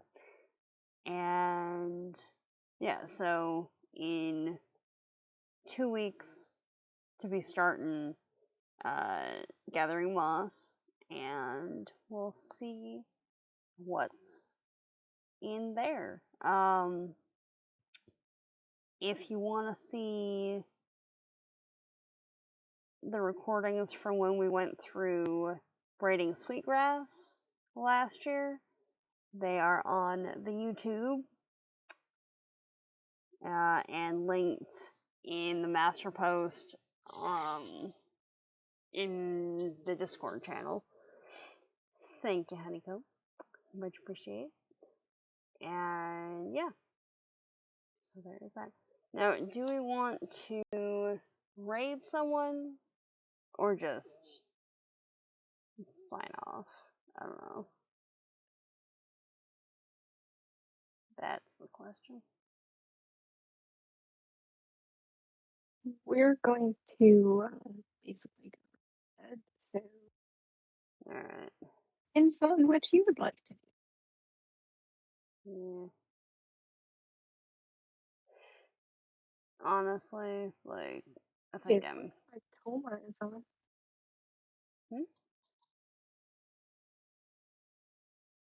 It's not the right window. There. Yeah. It's deceiving me.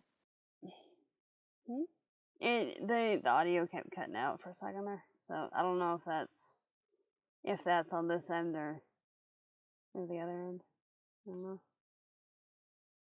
Of course, the headphones are kind of janky, so it's probably me. So never mind. Hmm. Toma is offline and people to check you out. Alright. We got all excited. Yeah.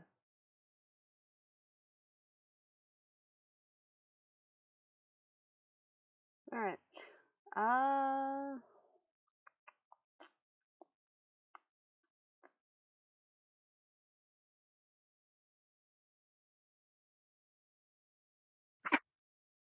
Yeah, okay.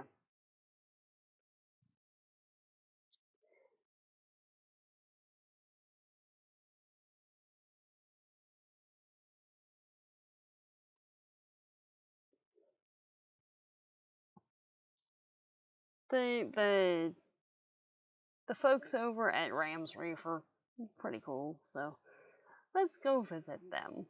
They have Yeah, a pretty small viewing bunch right now, so we'll go over there and say hi. That, and it's not like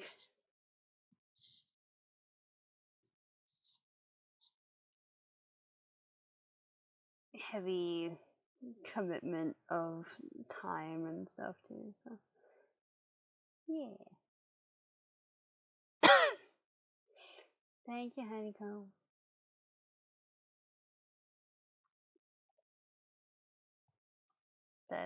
That's not how you spell anything. Come on.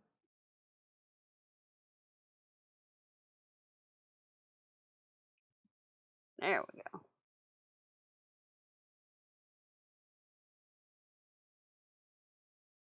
Maybe. Come on. There we go. Alright. Thank you much for hanging out and being generally awesome and just yeah, and the chats and stuff and the things and all of the awesome sauce. I will see you all later. It's been a bright spot in our day. You as well. You as well. Definitely. So, yeah.